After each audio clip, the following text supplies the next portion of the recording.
د اسلامي امارات د مرکزي ویاند مرستیال خبر ورکړی دی چې د مولوي عبدالکبیر د اسلامي امارات د ریاست الوزرا سیاسي مرستیال په مشرۍ باندې د سیاسي کمیسیون ناسته ترسره سوې ده. په دې ناسته کې د افغانستان د سیمې او د نړۍ پر مهمو مسایلو بحث او خبرې اترې سوي دي. په دغه ناسته کې ټینګار سوی ده چې په افغانستان کې د یو خپلواکه مرکزي حکومت ساتل او د افغانستان د راضي خلکو څخه دفاع کول د افغانانو مشروع حق ده او د دې حق د دفاع لپاره په هر ډول شرایطو کې چمتو او آماده دي. دا چې اوس مهال په افغانستان سیمه کې وضعیت څنګه ده، څنګه کیدلی سي یو متأثره نظام چې سیمه او نړۍ ترې مثبت تأثر ولري جوړ سي، د مرکزي نظام د جوړښت لپاره کوم کارونه باید ترسره سي. نن پرې بحث کوو. د بحث لپاره قدرمن میلمانه هم زموږ سره یو ځای سوي دي. په سټوډیو کې را سره د سیاسي چارو پوه ښاغلی محمد داود میرکي صاحب او همدارنګه پخوانی ډیپلومات ښاغلی عزیز مارج صاحب زموږ سره ملتیا کوي. عزتمندو میلمنو په خیر راستئ. مارج صاحب،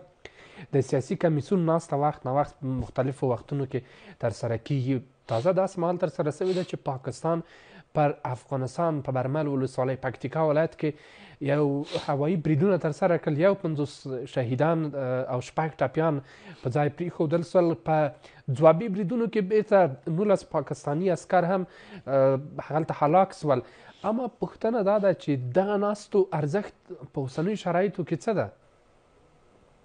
مننه ارزم تاسو ته تخنیکي همکارانو ته قدرمن میلمه ډاکټر صاحب میرکي ته لیدونکو اورېدونکو ته سلامونه او احترامات. وعلیکم سلام. په لومړي پړاو کې د پاکستان دغه برید، د پنجابیانو دغه برید چې نقص د ټولو نړیوالو اصولو ده،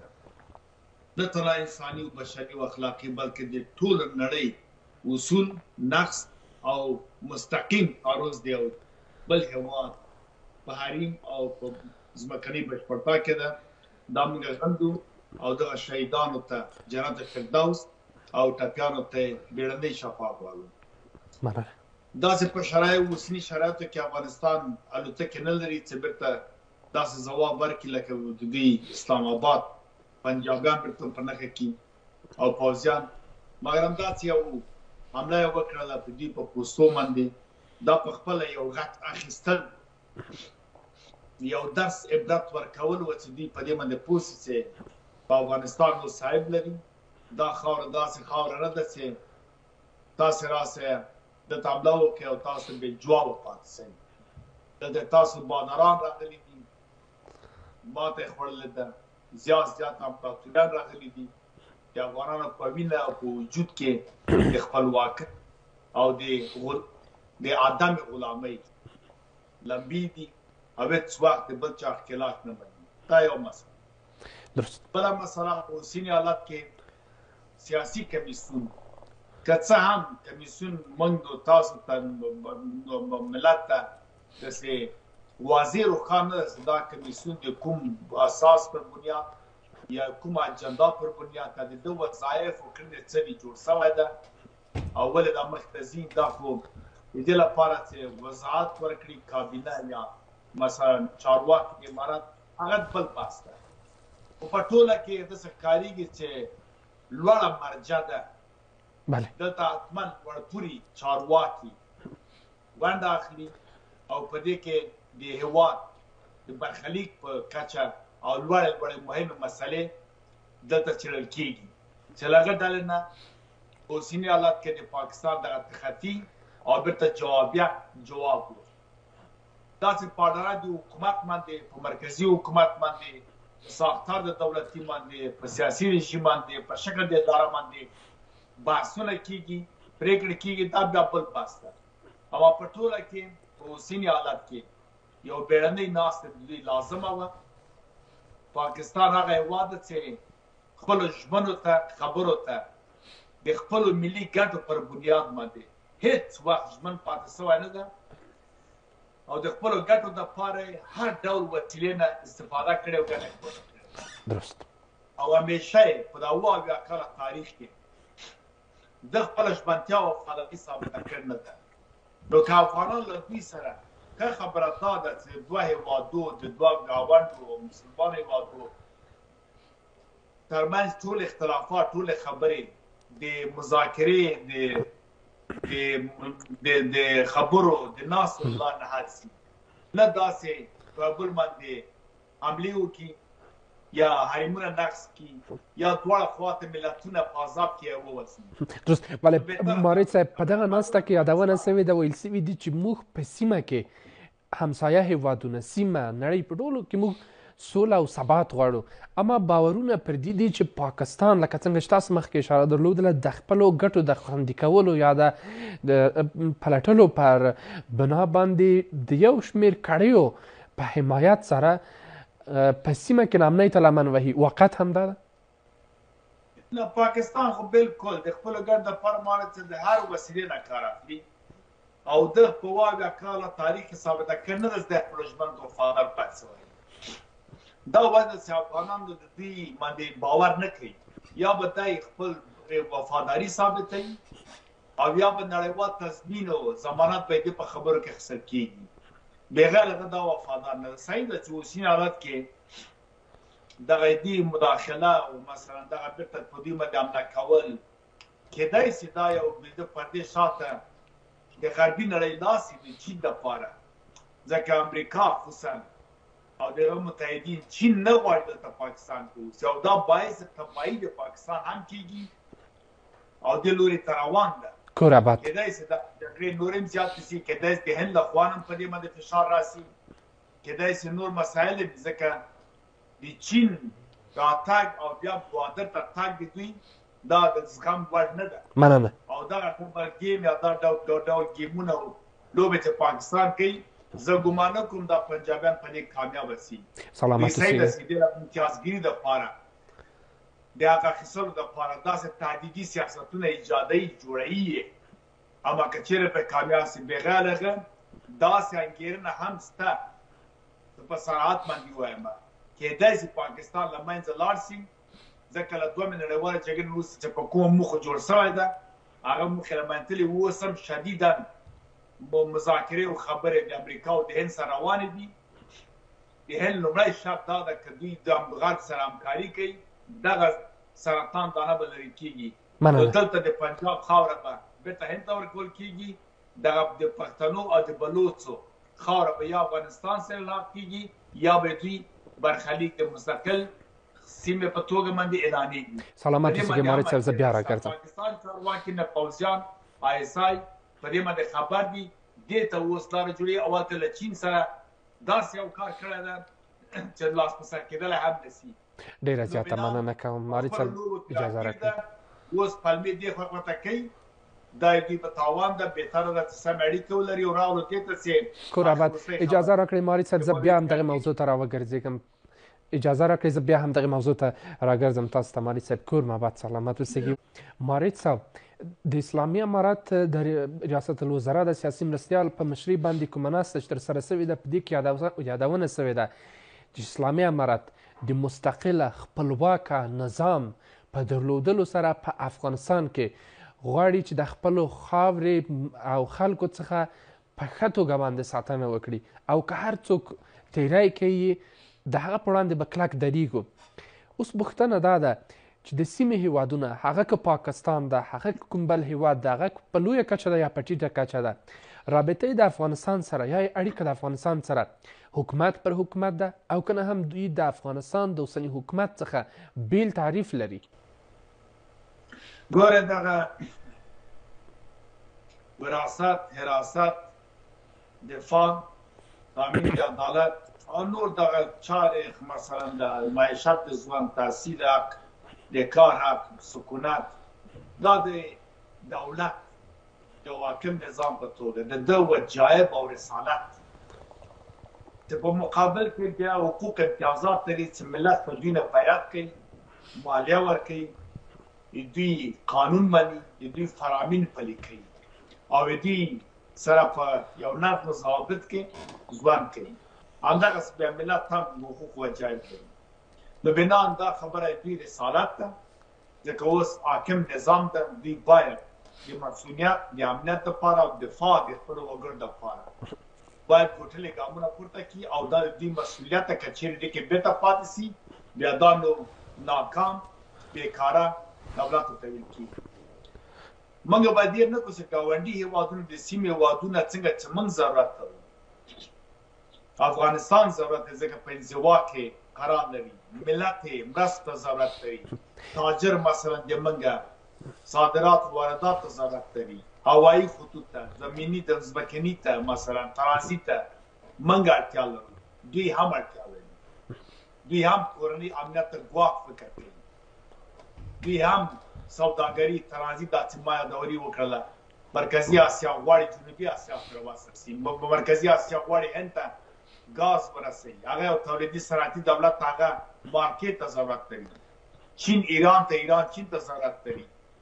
اسانه لاره چین شرقي اروپا ته د موږ د شمال له څلورو مملکتونه چې له چین راواخلي ترانزیت ورکول سخته کار د نسبت یو ترانزیت افغانستان اړوي درست ولی همدغه موضوعات او عناصرو ته په کتو ښاغلی ماري چې تاسو بیان کړل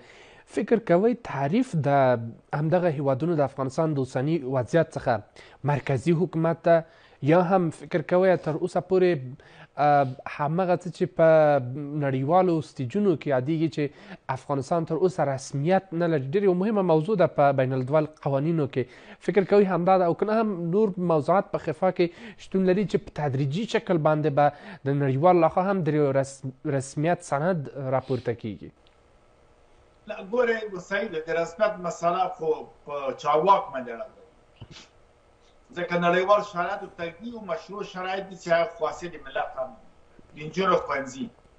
د ښځو کار اشتغال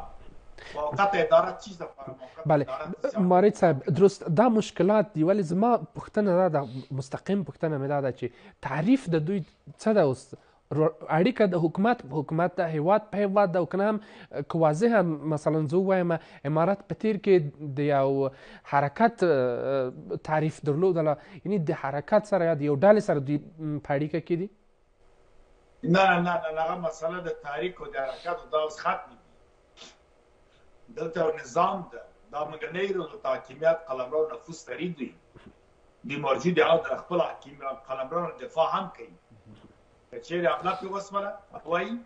دوی د خپل امکاناتو ځمکې نه استفاده وکړه لاره وروستۍ موږ حمله وکړه بې تفاوته پاتې نه شول خبره اوس د دولتو منځ خبره ده داسې دنیا شرایط چې ښه دي دنیا موازین اصول چې ښه دي ولې نه پلي کېږي دا نواقص چې باید جوړ شي مثلا د نړیوالو اصولو ته که درناوی وشي یو میکانیزم ورته جوړ شي دا پلي شي دلته د بشر حقوق باید له بېلګې په توګه اعلامیه د 1940 کال د بشر حقوق ده که چیرې پلي شي د هغه د مادهیي خطرنامه دلته د نجونو ښوونځي او کار تعلیم ته مشکل نه جوړېږي ما وویل چې نور دولتونه هم داسې ګوره سلیقه‌یي برخورد کوي راځي ډیپلوماتیک اړیکې جوړوي ځکه له قضایاو نه لرې پاتې کېدای نه شي دوی هم مشکل کې دي یا دوی روان ژوند به وروسته پاتې نه شي هغه لپاره راځي روابط جوړوي دلته اوس چارواکو ته پکار ده څو ډوله سیاست ده یو خو بهرنۍ پالیسي د نړۍ په کچه د سیمې په کچه او د ګاونډ په کچه دوی باید اعلان کړي باید واضح کړي تشریح کړي خپلې ګټې ملي ګټې ملي ارزښتونه د مقابل لوري چې د اصول په مخ باندې څنګه چې ډاکټر صاحب میراکي ویلې کارشناسان مسلکي شمن نه هغه مفسدین وکړه پاک کسان راوغله کښېنوه درته میکانیزم جوړ کړي یو دوم دلته سیاستونه فرق کوي کله کله بالانس سیاست پروت وي کله کله بېطرفه سیاست پروت وي کله تهدید سیاست پروت وي څنګه چې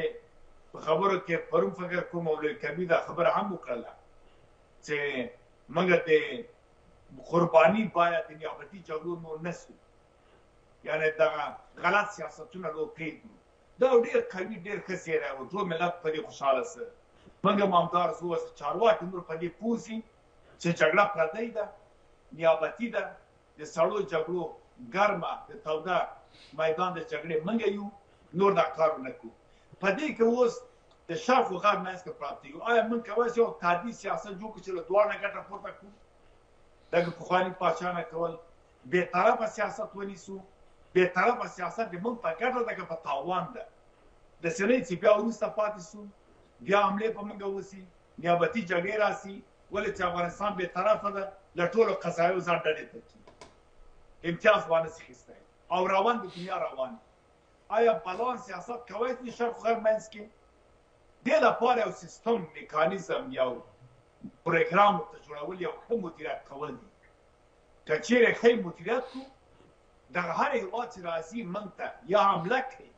یا دوستۍ ته راځي په هر ډول چې راځي دا فرصت ده په هر ډول که دوستۍ ته اړیکو ته مثلا راځي غواړي تعامل وکړي هغه ځان سره لست لري خاصیت لري د موږ مقابل کې چین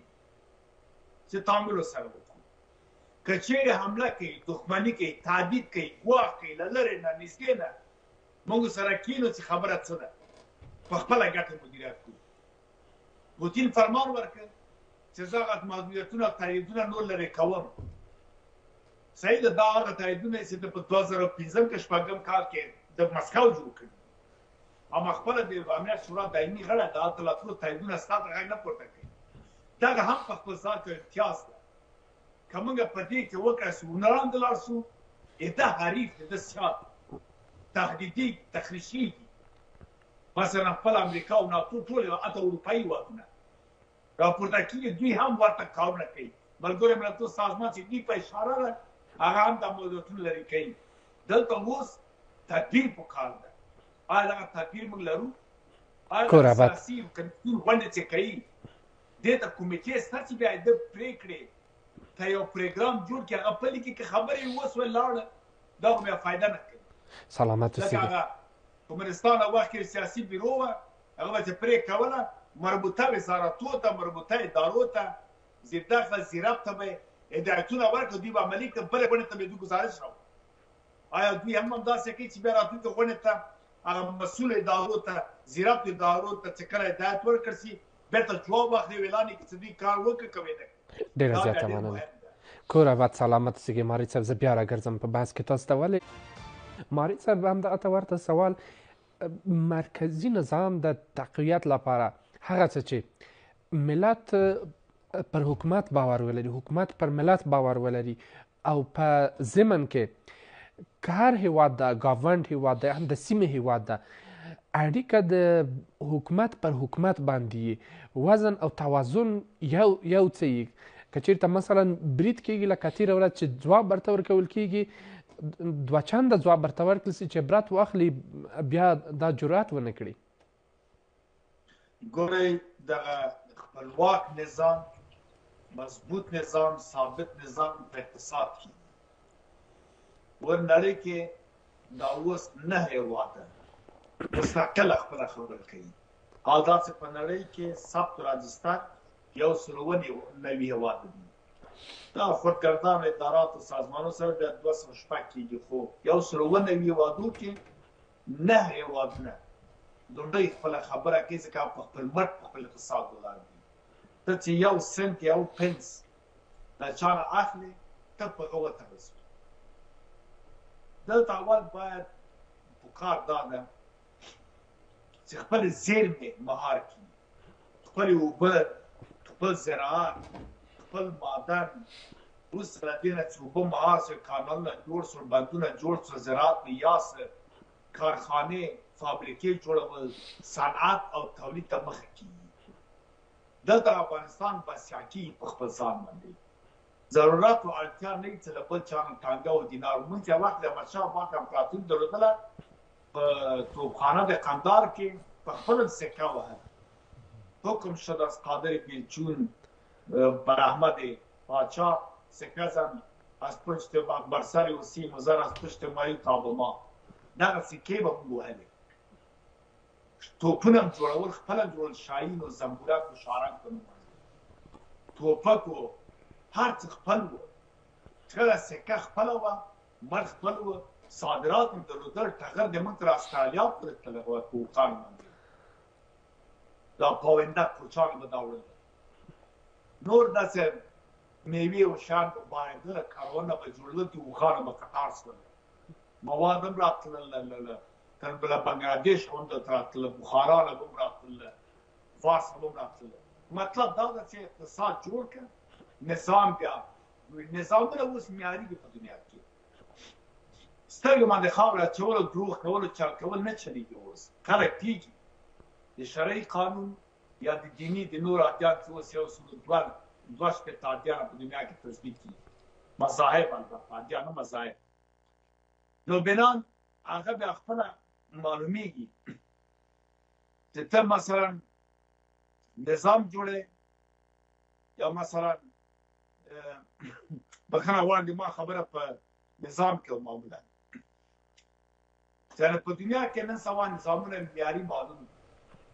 د شرعي قانون تر څنګ موضوعي قانون شرط دی. درې ګونه قوې په نظامو کې شرط دي چې باید وتړي. ته باید د ملت سره په مشترکه توګه باندې باید یو اداره جوړه کړي. په ملت باید تکیه ولري. حقوق امتیازات دوی باید ورکړي. زعامت دی باید معلوم، یعنی شکل د ادارې دی باید معلوم وي. دغه رقم ګون حالتونه بیا شکونه جوړوي. نړیوال نه انزوا حالت کې راځي، نړۍ درنه لرې کېږي، تناو پاتې کېږي. تنهایي انزوا د پرمختګ باعث نه کېږي. نو بنا دغه 50 کاله دلته سلیقه‌يي حکومتونه لاسپوڅي راغلي وو. دغه ګاونډي هېوادونو سیمې هېوادو افغانستان ته په هغه سترګه نه کتله که دلته یو قوي مضبوط باثباته حکومت وي. افغان او افغانۍ هم درته رالېږله، د کمونستانو کودتا هم درته کولې، دلته خپل لاسپوڅي هم کېنوله، خپل اهداف هر مملکت درلودل درته راوستلې. د ایران او پاکستان خاصا تاجکستان لاس خو بیخي پورته و. هر څه یې څه غوښتل په دې خاورو په دې نظام کې کول، ځکه د مدافع د منافع درلودل په نظام کې. دوی په هغه سترګه اوس هم ګوري، اوس هم را روان دي. پرونی ټکان یا بل پرونی ټکان پاکستان ته یو درس دی چې دی په نفوس یا پخواني فکر نور افغانستان ته ونه لري. دوی باید داسې بې ثباته افغانستان ته نور فکر ونه کړي، ځکه دوی ایران او پاکستان او تاجکستان بې ثباته افغانستان غواړي. په بې ثباتۍ کې دوی لاسوهنې کېکولی شي، دوی مقاصد ښه برملا کېږي، پلي کېږي. اما باثباته مقتدر نظام کې خو بیا دوی سره د یو خپلواک هېواد په توګه چلند کېږي. دا درس دوی ته همداسې ایران ته او درس شي، تاجکستان ته شي، دوی متوجه کېږي، پام یې کېږي، بیا نور نړۍ دلته پام کوي. اما موږ باید خپلې خلایق دنه چې په افغانستان کې دي ناخوالې دي، دا له ملت سره باید یو سازش امارات وکړي. ځکه ما وخت ته تا سوال وکړ، جواب دا و چې امارات اوس ډله نه ده، تحریک د طالبانو اوس نه ده، دلته اوس دوی حکومت دي. نړۍ ته هم مسؤل دي، افغان ملت ته هم مسؤل دي. دواړو ته مسؤلیت او رسالت لري. دوی باید داسې یو سازش د ملت سره وکړي، د ملت اراده تمثیل کړي، ملت باندې تکیه وکړي. نړۍ دلته پوهېږي چې ونه دلته خو دا اوس په مټو بازو یې اوس ملت ته، ملت سره یو ده، همغږی ده. دوی حیا کېږي، دوی سترګې سوځي. دوی بیا داسې بې تفاوته لکه د جمهوریت یا مخکې له هغه نه مثلا د کورنۍ جګړې یا د هغه نه مخکې د کمونستانو دغه حالتونه بیا نه وي. بیا دغه ظاهرشاه وخت باندې په هغه سترګو ورته کتل کېږي چې ورهلته پوښتنه بازخواست ته ګورې دغه د ظاهرشاه په وخت کې په مغولګړي باندې 1990 کال باندې افغانستان حمله کړې وه. تر هغه پرېنښود د ظاهرشاه په نړیواله کچه او په دننه د حقوقو بندولو خصوصي پر بنیاد باندې هم توبه یې ورکړه. اوس ځلې پلاوي وزر قرار ولاړ او د ظاهرشاه استازي کمیل الدین په ملګرو ملتونو کې دا غږ پورته کړ. دا په خپل ذات کې یا د نجیب په وخت کې یو الوتکه په غلطۍ باندې راغلی وه، بېرته لاړه. مختار ګل زدران یو پیلوټ و، دوی ته امر وسه په 3 دقیقو کې دا الوتکه هلته ورسېده. په میرامشاه کې ورته وویسته ما خطا یې کړله، ځکه دوی هلته پوه شول چې نه د سنګال هغه بیا دوی حمله ونه کړله. تر هغه ځای د جمهوریت په وخت کې په کونړ حملې کولې او اوس دا ځینې حملې کوي. دوی ته باید دقیق جواب ورکړي چې دوی دغه جوابونه دا څه کېږي چې ته نظام پایې په اقتصاد جوړ کې اجتماعي لیول باندې ته لاس له ملت سره لاس یو کې د ملت اراده واخلې، سازش سره وکړې، په سیاست کې قوي معیاري نظام جوړ کړي ته نور کامیاب ته بریالی. مننه ماري صاحب. دغه د چې میراکي د نورو طالبان باید استاته اوس خبر یو چې اواسه انتسینه کمیسیون جوړ کړي دي کار پر روان ده په مختلفو څانګو کې اصلاحات اته کمیسیون اجتماعي جوړ کړی چې کادونه راټول کړي او نور څانګو کې اته د جرګې خبر هم کیږي. دا بیا نو د افغانستان د پر خلکو د پر امیدواري دا د ښځو د حقوقو په اړه باندې کمیسیون باندې کار روان ده. کدا سي او دا حقیقت نو بیا به مخ لوري ته روان. ډیره زیاته مننه کوم ماري صاحب. د اسم که بحث راټول کړو یو نیمه دقیقه نور هم فرصت تاسو درکوو. د احتیاط په پار باندې باید څه ګامونه پورته سي؟ په ځینو وختونو کې وضعیت څه جوړوي، یعنې په اوس وختونو کې وضعیت څه ده، د سیمې سره څه وکړو، ګاونډیو سره څه وکړو، په عموم کې فکر کوئ په هغه شکل باندې چې متضرره نور نه سو، په تدریجي شکل باندې تقویت په لور باندې لاړ سو؟ نه موږ مشکل نه لرو. موږ مشکل په دې لرو چې افغانستان نوی دولت نه دی راغلی، نوی حکومت نه دی جوړ سوی. موږ تاریخ لرو، هر څه تجربه کړي لرو، اردو تجربه لرو، د ګاونډیانو سره اړیکې تجربه لرو، دولتي ساختار حکومتي ساختار باندې تجربه لرو، له ملت سره د چلند کولو پروژې یا سیستمونو تجربه هم لرو. دلته موږ کوم ستونزه نه لرو. بېرته له همدغو پخواني تجربو نه کار اخیستل، کور آباد. ځکه موږ ګورو چې څومره چې شاته ګورو موږ ښه حالت لرو. مننه. اوس روان یو، د لاسوهنو د نورو تجربه هم لرو، د دې لاسه موږ حالت نه لرو. سلامت اوسئ. بنان طالبان هم به تجربه نه دي، 10 کاله په سیاست کې وي، هم په نظامی هم په سیاسي هم په ټولنیزو چارو کې. نو بنان لږ تدبیر پکار ده، کور آباد. لږ سره مثلا یو ناست و فکر تعمق په دې باندې پکار ده، هر څه سمي. ډیره زیاته مننه کوم ښاغلی ډاکټر صاحب، ښاغلی ماري صاحب، نړۍ مننه. په همدې ترتیب سره له تاسو درنو لیدونکو څخه هم نړۍ مننه کوو چې تر دې دمه زموږ سره وئ تر بیا ښې چارې.